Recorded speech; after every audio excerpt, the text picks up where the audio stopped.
Bonjour à toutes et à tous et bienvenue dans votre matinale. Très heureux de vous accompagner pour une nouvelle demi-heure à nos côtés. À mes côtés justement, c'est Antoine qui réalise comme chaque matin cette matinale avec un numéro de téléphone à connaître de votre côté si vous souhaitez interagir avec nous tout au long de la matinée dans cette matinale. Le 06 84 54 77 23, il vous permet notamment de répondre à la question du jour que je vous poserai dans quelques instants ou de faire un point sur la météo du côté de chez vous. Et justement, jetons un coup d'œil à la météo de ce lundi 8 juin. Au réveil, en Vendée, avec à l'approche d'un nouveau front pluvieux sur la pointe bretonne, un ciel qui s'ennuage en Vendée, un vent plutôt faible, 30 km/h en pointe, et des températures déjà douces, 13 à 15 degrés d'est en ouest en moyenne au réveil en Vendée. Cet après-midi, le front gagne la nord-ouest de la Vendée et vous avez donc quelques ondées de prévues sur une légère bande de la Vendée cet après-midi. Du côté des températures, elles grimpent légèrement, comptez 19 à 20 degrés en moyenne d'ouest en est pour cet après-midi. Prenons la route du littoral pour jeter un coup d'œil aux marées du jour avec des coefficients qui sont toujours en baisse en ce début du mois de juin. Je vous l'annonce depuis ce début du mois en votre compagnie. Les coefficients du jour, 47 du côté de la Tranche-sur-Mer, 50 et 48 pour le passage du Gois, avec une prochaine basse mer prévue en fin d'après-midi, comptez aux alentours de 17h11 à la Tranche-sur-Mer dans le sud Vendée et 17h19 pour le nord du département. Un mot des carburants et des prix qui s'affichent à la pompe ce matin. Vous avez peut-être prévu d'aller faire le plein d'essence en cette début de semaine, peut-être après avoir été rendre visite à votre famille. Voici les prix des carburants à la pompe ce matin. Comptez un petit peu moins de 2 euros, 1,99 € pour l'ensemble des stations que voici, à Fontenay-le-Comte, à la Garnache ou encore à Bournezeau pour les utilisateurs de samplon 95. Les utilisateurs de diesel, eux, ont un prix également en dessous des 2 euros, comptez 1,92 € à La Roche-sur-Yon, 1,94 € à Chantonnay ou encore 1,93 € du côté d'Olonne-sur-Mer. Chaque jour, nous vous posons une question liée à votre quotidien ou en lien avec l'actualité vendéenne.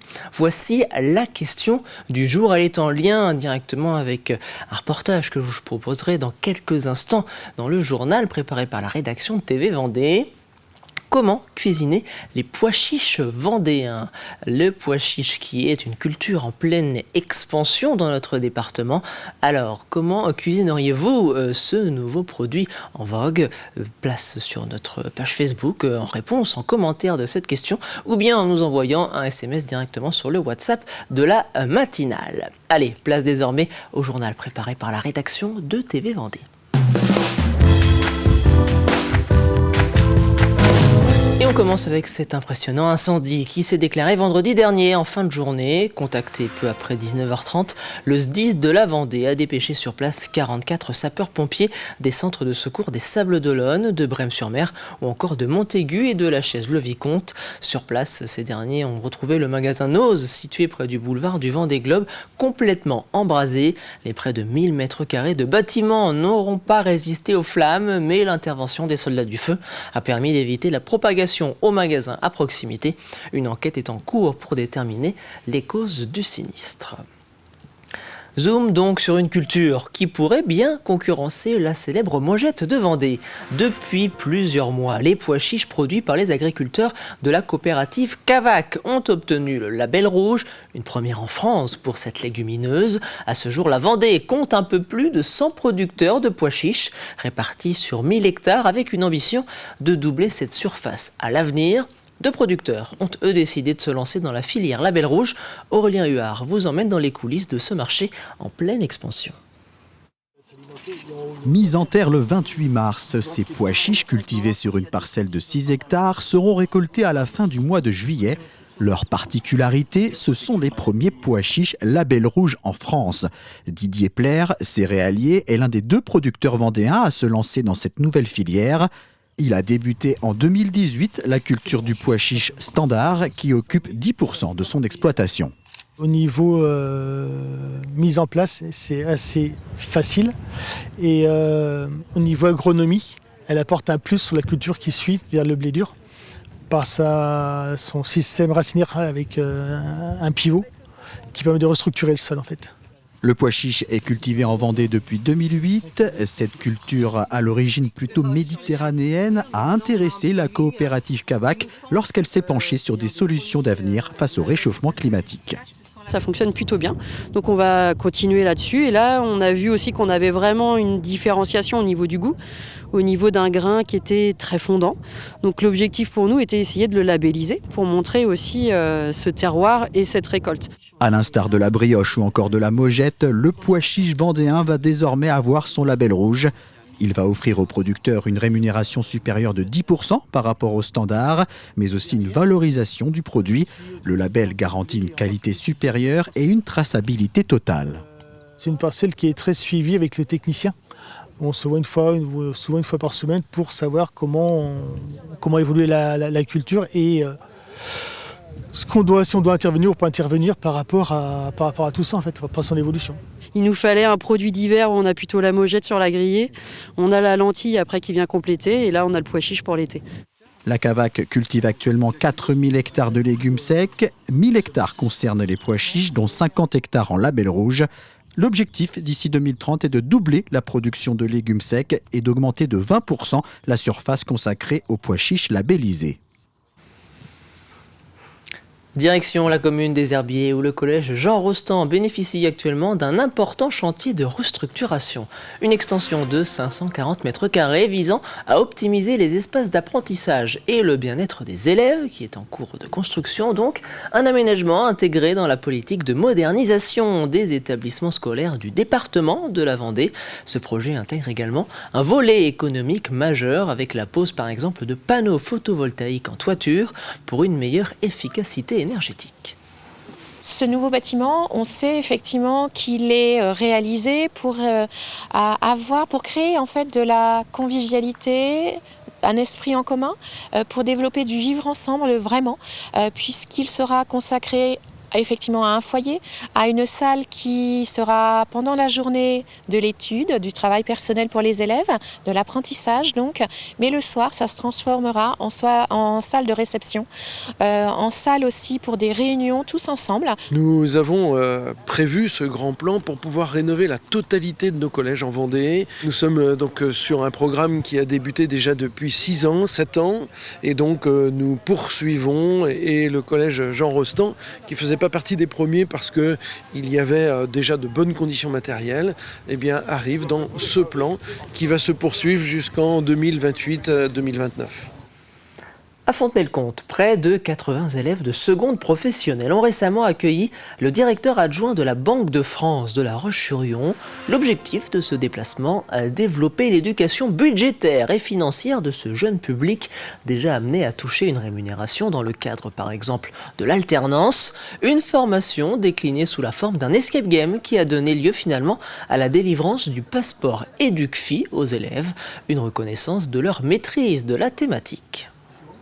Ce sont des élèves qui, effectivement, durant leur formation, réalisent des stages en entreprise et sont rémunérés.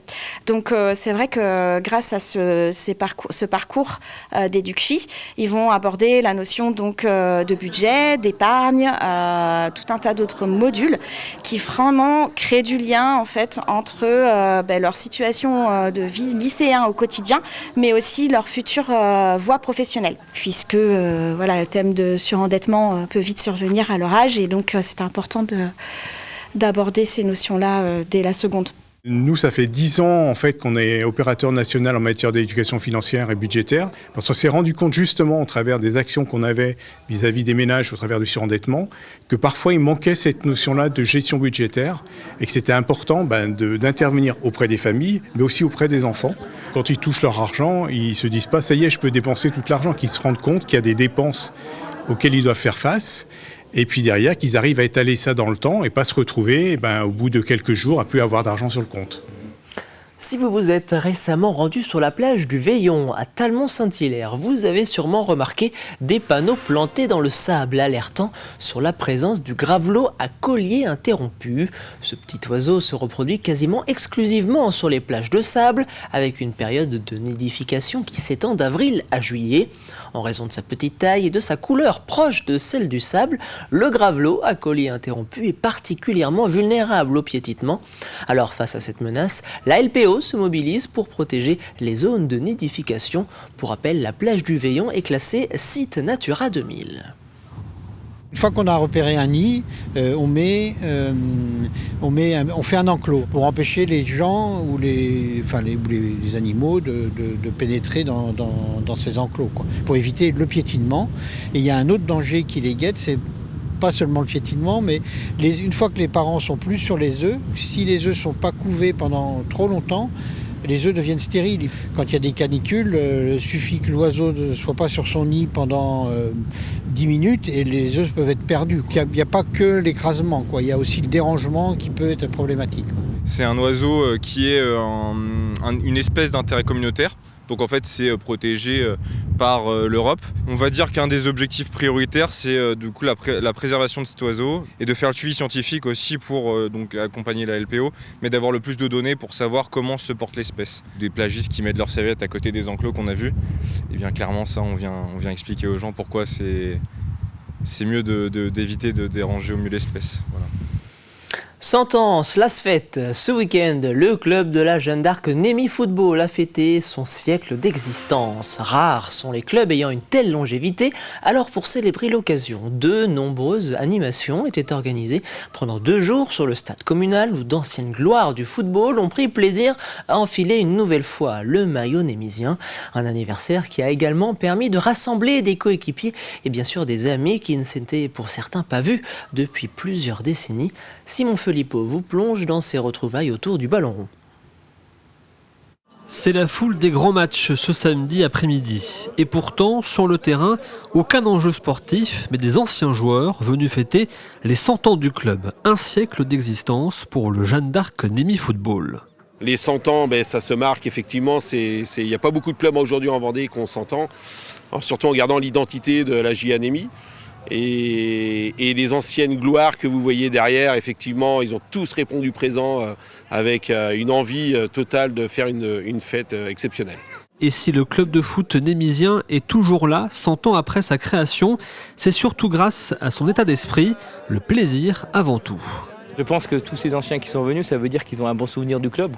Malgré on est un club familial, ça a toujours été un club familial avec monsieur Marc qui était notre châtelain, qui lui avait fait un petit club, un petit cocon. On a réussi à tenir à peu près le même discours. Beaucoup de joueurs de la commune. On n'a pas été chercher trop loin, donc c'est pour ça aussi qu'on n'a pas essayé d'évoluer plus que ça. Mais bon, c'est un club qui reste aussi dans mon cœur, quoi. Sur le terrain, ce sont donc les retrouvailles entre joueurs. Certains ne se sont pas vus depuis plus de 10 ans. Et pour eux, rechausser les crampons, ce n'est pas toujours facile. Écoute, un bon moment. Très agréable de revenir sur cette pelouse qu'on a foulée pendant quelques années, avec pas mal de copains qui sont venus, donc c'est un réel plaisir. Voilà, super, un peu difficile, mais une jolie fête avec tous les copains et les jeunes, les vieux, et pour fêter 100 ans d'un club. C'est un peu dur, physiquement c'est pas tout à fait ça encore, mais on prend plaisir, c'est le principal. Rechausser les crampons, c'est chaud quand même, hein. Au bout de 10 minutes de jeu, il n'y a plus de souffle. On a plus de 20 ans. Et là c'est vraiment le top en fait de retrouver tous les potes. Il y en a, ça fait 30 ans que j'ai pas vu, 40 ans. C'est juste extraordinaire. Cette belle journée d'anniversaire s'est conclue par une belle photo. Le chiffre 100 dessiné sur le terrain par toutes les personnes présentes avant de profiter d'un feu d'artifice et d'une belle soirée à se remémorer les souvenirs. Et on termine ce journal avec un mot du départ de la 3e édition de la Vendée Arctique. Les 9 skippers de la flotte se sont élancés hier, dimanche 7 juin à 13h02, depuis les Sables d'Olonne. Ils ont pris la direction du cercle polaire arctique qu'ils devront tous franchir avant de faire demi-tour jusqu'en Vendée. Et après une petite journée, ce sont Corentin Auro et le skipper MACSF et Sam Goodchild de Massif qui mènent la danse. Je vous rappelle par ailleurs que vous retrouvez chaque jour sur TV Vendée et la chaîne YouTube de TV Vendée le journal quotidien de la Vendée Arctique. Et c'était le journal préparé par la rédaction de TV Vendée. Jetons un rapide coup d'œil à la météo de votre lundi 8 juin, avec l'approche d'un nouveau front pluvieux sur la pointe bretonne, un ciel qui s'ennuage en Vendée ce matin, un vent qui compte 30 km/h en pointe ce matin. Du côté des températures, vous le voyez, le mercure a déjà grimpé jusqu'à 13 degrés du côté de la ville-préfecture La Roche-sur-Yon, 13 degrés également au réveil à Montaigu-Vendée, à La Châtaigneraie, 14 degrés du côté de Fontenay-le-Comte, 15 degrés en moyenne sur le littoral et 16 à 17 degrés au maximum pour nos îles ce matin. Chaque jour dans la matinale, depuis lundi dernier, nous vous proposons un rapide portrait des skippers qui ont pris le départ hier de la Vendée Arctique. Rencontre aujourd'hui avec Corentin Auro, le vainqueur de la solitaire du Figaro en 2023, qui a rejoint le Team Paprec Arkea l'an passé comme co-skipper d'un certain Johan Richomme. Il a d'ailleurs pris le départ de sa première Vendée Arctique à bord du bateau MACSF, une course pour laquelle il nourrit une certaine ambition. Portrait que vous propose Paul Deswatines.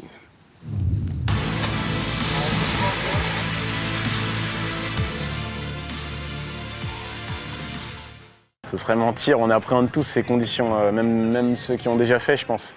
Parce qu'on sait que sur ces bateaux-là, on peut casser le bateau, tout peut s'arrêter en un claquement de doigts. Donc forcément qu'on appréhende, mais aussi c'est ce qu'on aime. Et puis moi, je suis là pour prendre de l'expérience.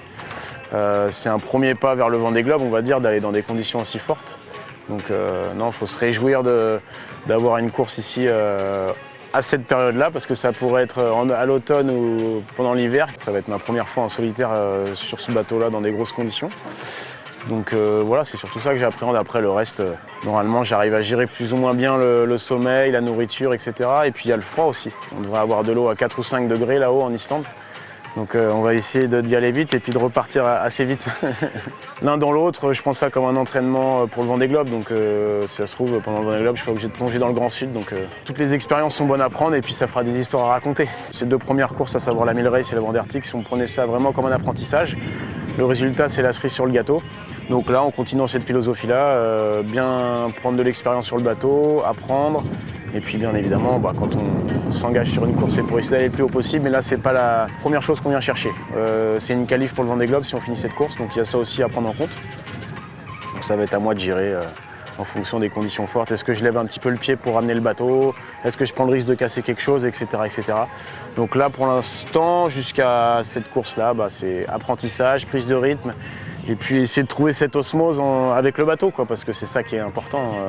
Il faut que je me l'approprie, ce bateau MACSF. C'est l'ancien Paprec Arkea de Johan Richomme, déjà, qui a fini deuxième du Vendée Globe. Donc il a mis la barre assez haute avec ce bateau-là. Il a gagné beaucoup de courses et fait des podiums à beaucoup de courses. Donc c'est à moi d'en prendre soin et d'essayer d'atteindre son niveau. Et puis après, non, c'est le même bateau que Ambrogio Beccaria. Et lui, par contre, cet hiver, il a fait des gros changements sur le bateau. Donc ça aussi, c'est un truc qu'on vient voir. On est intéressé par sa performance. En gros, on va dire qu'il nous a un peu mâché le travail. Parce que si on voit qu'il est très performant, on aura envie de faire les mêmes optimisations que lui. Et si on voit que c'est pas si dingue que ça, on pourra essayer d'en faire d'autres ou pas. Économiser un peu d'argent pour faire autre chose, etc. etc.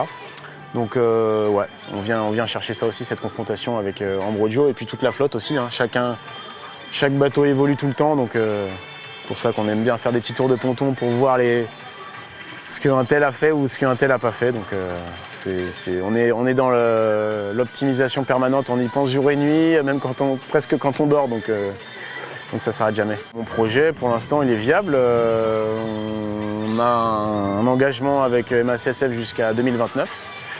Mais on sait aussi que dans le sport de haut niveau, à tout moment, ça peut s'arrêter si on ne se comporte pas bien, si on fait des mauvais résultats, etc. etc.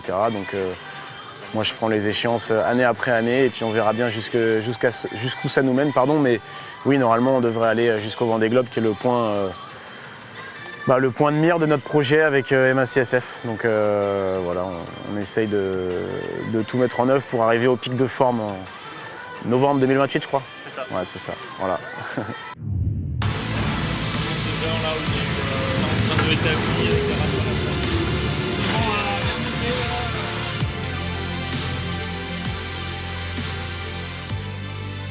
Et vous avez rendez-vous demain matin avec un nouveau portrait de skipper. Le lundi, nous parlons sport, c'est l'heure de votre chronique du jour.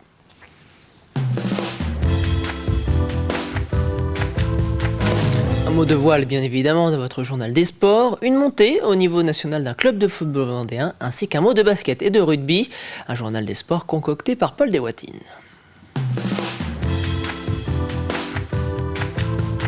C'est l'heure de votre journal des sports, on fait le tour des résultats du week-end en Vendée.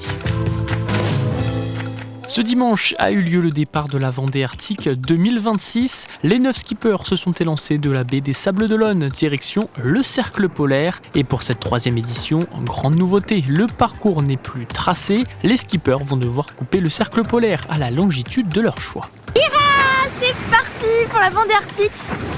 Là, pour l'instant, je suis bien placée. J'ai pris un bon départ.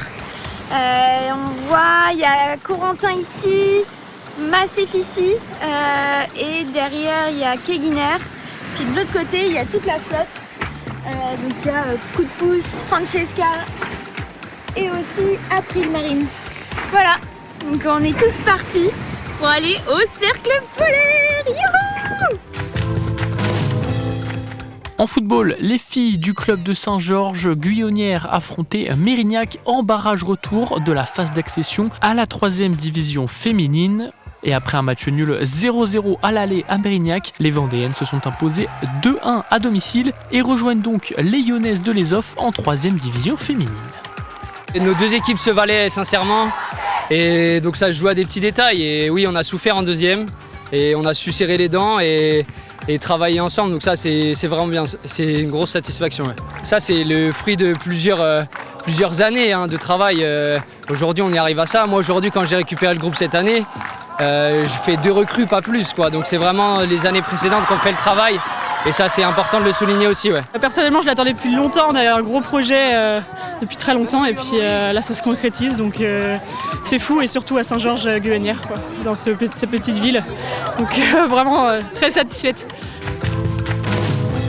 Un mot de basket à présent. À Chaland avait lieu le tournoi U15, le tournoi Lamy Caline Basket Go. Un tournoi qui fait office de tremplin pour les jeunes joueurs et qui a notamment vu passer un certain Victor Wembanyama ou Nicolas Batum et qui réunissait cette année des équipes masculines et féminines venues de toute la France. Ça me fait très plaisir de parrainer le tournoi de Lamy Caline.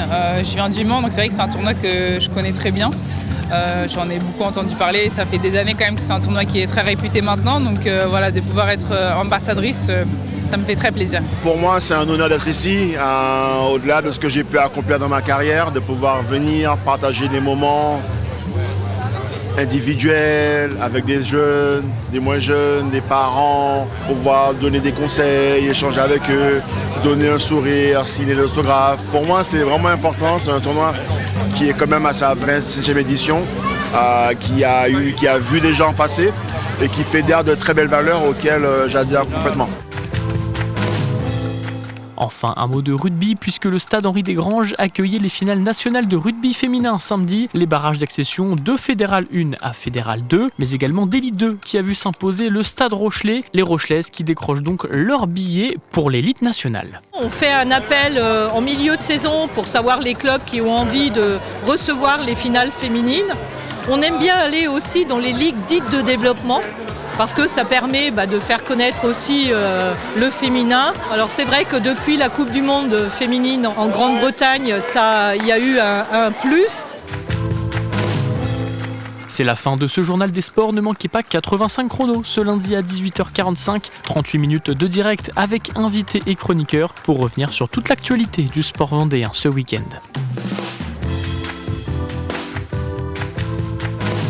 Et pour ne rien manquer de l'actualité sportive en Vendée, donc, rendez-vous ce soir à 18h45 pour ce nouveau numéro de 85 chrono. Paul Deswatines recevra en plateau le skipper Gilles Crucien Amaury Guérin et le président de la SEM Vendée Globe Alain Leboeuf. À retrouver aussi notre entretien avec cette semaine une immersion aux côtés de Manu Cousin avant son départ pour la Vendée Arctique. Et nous nous rapprochons de la fin de cette matinale. Il est donc l'heure de votre café cuisine.